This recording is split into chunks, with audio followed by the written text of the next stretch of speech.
Continuamos, amigos, conversando con nuestro invitado de hoy, el profesor Alirio Peña Molina, hablando sobre las reformas tributarias y la declaración del impuesto sobre la renta. El profesor pues nos daba toda una cátedra con respecto a todas esas desaciertos que se han tenido en algunas políticas que desde el punto de vista tributario. ¿Qué debería hacer el gobierno una vez que modifica los salarios, Alirio? ¿Debe cambiar el valor de la unidad tributaria de hacerla una unidad tributaria real o debe cambiar el número de unidades tributarias a partir de las cuales se empieza uno a tributar como persona natural? Sí, fíjese que el piso, digamos, para que una persona, o el límite para que una persona se convierta en contribuyente del impuesto sobre la renta es de 1000 unidades tributarias. La unidad tributaria es un instrumento creado justamente para que se mantenga en el tiempo, porque lo que se cambia es el valor en bolívares de la unidad tributaria. Si la inflación está creciendo y la unidad tributaria se ajusta con la inflación, nosotros estamos en el mismo nivel en la medida que se ajuste en proporción a la inflación. Pero desde hace algunos años para acá, el valor de la unidad tributaria se ha ajustado alrededor de un 15% de lo que son los niveles inflacionarios, más o menos, un 15%. De hecho, este año que la inflación está alrededor del 700%, el valor de la unidad tributaria se ajustó en algo así como un 60 o 70%. Eso significa que el ajuste de la unidad tributaria fue el 10% del nivel de la inflación. Entonces, ¿qué significa eso? Que si nosotros ganáramos lo que dice, digamos, nos ajustaran el sueldo de acuerdo con la inflación, entonces nuestro enriquecimiento en términos de unidades tributarias es muy alto. Y eso nos lleva a nosotros, personas naturales, a gravar con tasas impositivas más altas. Es decir, la ley tiene una tarifa que a los niveles más altos de enriquecimiento, son los que más las tributan, tarifas sí, hasta llegar hasta un 34%. Entonces, eso nos lleva a pagar mucho más impuestos y, como habíamos dicho en el segmento anterior, pues el valor del desgravamen único ya pierde sentido. Exacto. Por ejemplo, el solo hecho de comprar una póliza de HCM es muy superior al importe del valor del desgravamen único en bolívares, ¿no? De manera que la solución sería que se sincerara el valor de la unidad tributaria.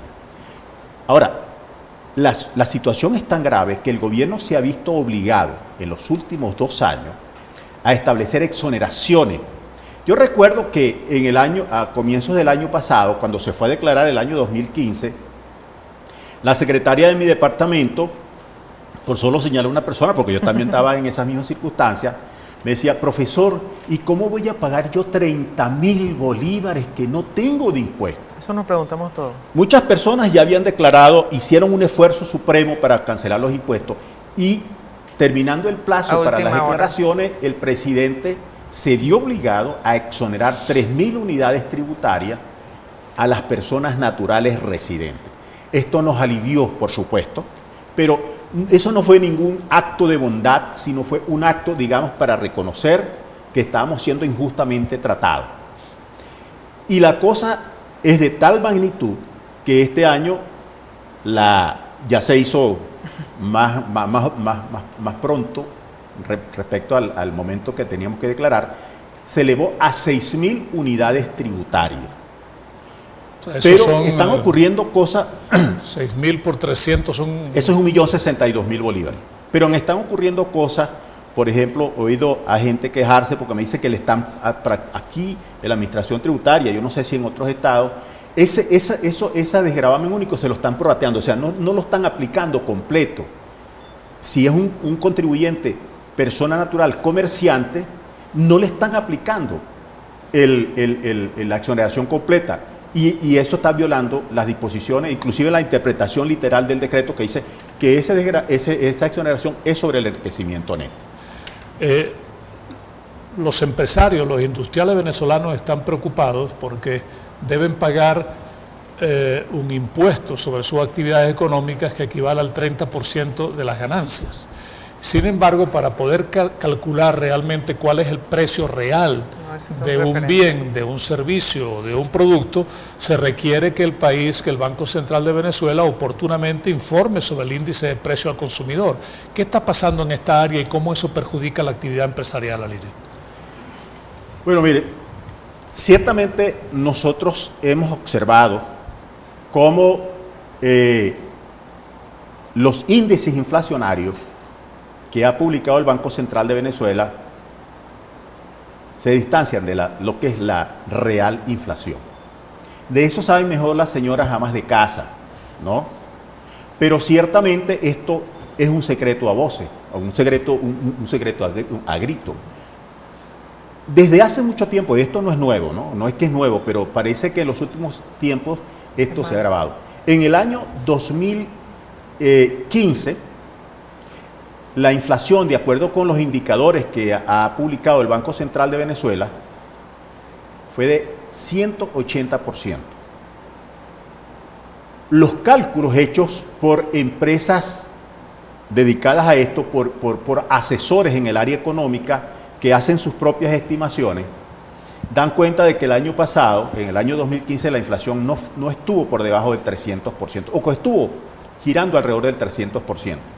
Pero ahora la cosa se empeora, porque ahora no es que la inflación esté subestimada, es que ahora tú no puedes incorporar el fenómeno inflacionario en la determinación de tu renta gravable.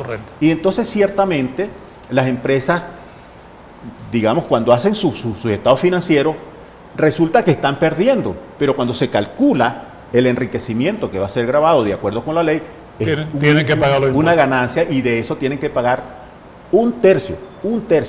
Ahora, si se paga un impuesto sobre una ganancia que no existe en la realidad, ¿qué está ocurriendo? Bueno, que las empresas se están descapitalizando. La verdad es que las empresas se están descapitalizando y esto es grave. Bueno, más allá de cualquier otros elementos que hay allí, porque, por ejemplo, en el sector salud y en el sector alimentos, acaba de anunciar el presidente que no va a haber dólares preferenciales. Y eso iba a implicar que el costo de los alimentos y el costo de las medicinas se van a elevar enormemente. Porque va a ser... Nosotros sabemos que si no hay el dólar protegido, el del 10, y no se consigue tampoco el otro dólar, el dólar... A 600 y tantos. Está cerca de 700 bolívares. ¿Qué van a hacer las empresas? Claro. Me decía un gerente financiero, me decía, bueno, nosotros estamos comprando la materia prima en el país, pero la referencia no es ni el DICOM ni el DIPRO. ¿Ustedes se imaginan cuál es? Porque además es medio ilegal estar hablando de estas otras cosas. Sí, ¿no? señor. Explícanos un poquito, nos quedan dos temas que queremos en los próximos minutos atacar.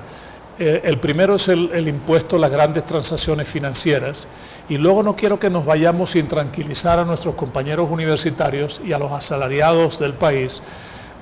Por fin, ¿cómo van a presentar su declaración del impuesto sobre la renta? ¿Cuáles son aquellos conceptos que tienen que estar allá? Empecemos por lo primero. Explícanos un poco el impuesto a las grandes transacciones financieras.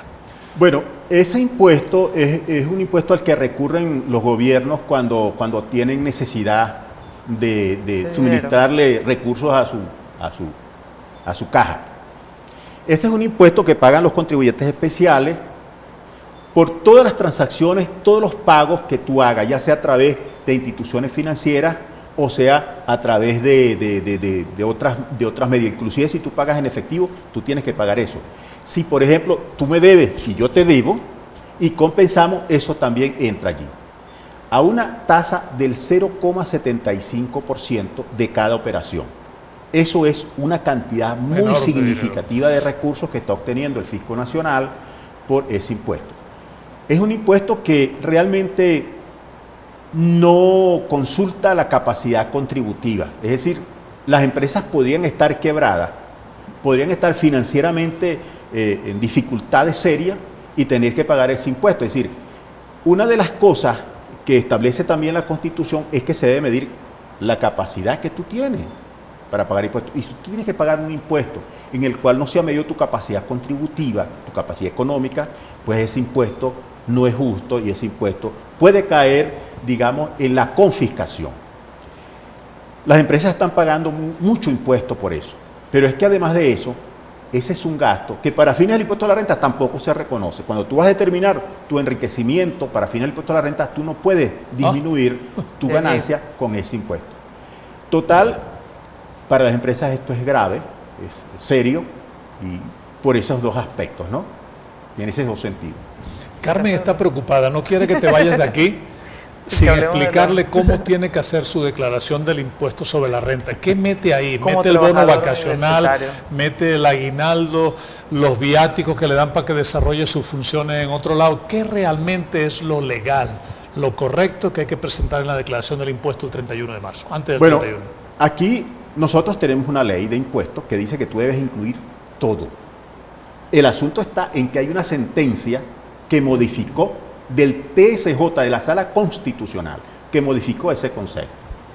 Y de acuerdo con lo que dice esa sentencia, que ha sido ratificada reiteradamente, y la última yo ya lo comenté, de la Sala Político-Administrativa, nosotros debemos declarar únicamente lo que es los salarios que son recurrentes y son regulares y permanentes. Nuestro sueldo nada más. Regulares y permanentes, por la prestación del servicio. Entonces hay algunos alegatos, por ejemplo, a ti te pagan, por ejemplo, una prima de tu hijo porque preste servicio. No, te la pagan porque tienes tu hijo, no porque prestes el servicio. Te pagan a ti tu bono vacacional porque tú prestas el servicio. No, esa es otra cosa. Es decir, aquí hay muchos argumentos, ¿no? Pero tiene que cumplir con las dos condiciones, que sean regulares y que sean permanentes. Entonces, en los tribunales... En castellano, ¿eso significa qué? El sueldo y las primas que me pagan a mí regularmente. Siempre, todos los meses. Regularmente, todos los meses. Por supuesto, si yo declaro todo, pues al CENIAT eso le canta. Claro. Pero lo que dice la sentencia es lo que son los salarios regulares y permanentes. Y aquí hay muchas sentencias ya, lo hemos reiterado. La Universidad de Carabobo tomó una decisión que se le va a retener a los trabajadores universitarios con base en el criterio del TCJ, de la sentencia 301, solamente considerando lo que es salarios regulares y permanentes. Y el Consejo Universitario de la Universidad de los Andes, hace un par de meses quizás, también tomó una decisión en ese mismo sentido. Y usted se puede imaginar que eso no es una decisión arbitraria ni que fue una cuestión de decisión de una persona, sino que se hicieron estudios, consideraciones antes de tomar esas decisiones, tanto aquí como en la Universidad de Carabobo, y la conclusión es que realmente lo que nosotros debemos declarar son los salarios regulares y permanentes. Lo que pasa es que hay una interpretación de eso hecha por la Administración Tributaria, a su conveniencia, por supuesto. Arriman mucho la brasa a su sardina. Nos quedan un par de minutos para algunas reflexiones finales, Alirio. Adelante. Bueno, realmente, ¿qué decir? La situación económica del país es terrible y nosotros debemos considerar que esto de la materia tributaria es grave, sobre todo tanto para las personas físicas naturales como para las propias empresas. Las empresas están viviendo situaciones muy difíciles, pero el impuesto que están pagando, porque no solamente se trata del impuesto sobre la renta, es el impuesto de las transacciones financieras, los impuestos municipales, los impuestos de muchos tipos. Y eso pues realmente está haciendo una presión muy fuerte contra todas las empresas ya, digamos, considerando que hay otros aspectos de la economía que tienen a las empresas contra la pared. No es fácil, digamos, dar una receta no es conveniente, pero yo creo que nosotros debemos atenernos al buen derecho. Y aquí hay una sentencia, en el caso de las personas, que nosotros nos podemos sujetar a ella. Si hay un reparo por parte de la Administración Tributaria, usted puede tener la certeza de que usted va a la vía jurisdiccional tributaria y usted va a tener una decisión a su favor. Muchísimas gracias, profesor, por acompañarnos. Alirio, gracias por estar con nosotros. Sí, vamos a ir a la pausa, profesor, pero quisiera, antes de que cerráramos el segmento, pues pedir que ya que pagamos impuestos y todo tiene su impuesto, que eso de alguna manera se viera retribuido, aunque sea en algunos de los servicios. que Sí, todos han eso. caído en un caos y lamentablemente pagar impuestos para que no se vean retribuidos pues no tiene ningún sentido. Esa es un poco la guinda, Alirio, que corona el pastel. Te agradecemos muchísimo, de verdad, Gracias. que nos hayas permitido conocer toda tu experiencia en el área tributaria, profesor de la Cátedra de Tributos, buen amigo de siempre, profesor de FASE y un excelente universitario. Muchísimas gracias por estar aquí con nosotros. Vamos a identificar la estación. Quédense, que pronto regresa a Universidad Somos Todos, el programa institucional de la Secretaría.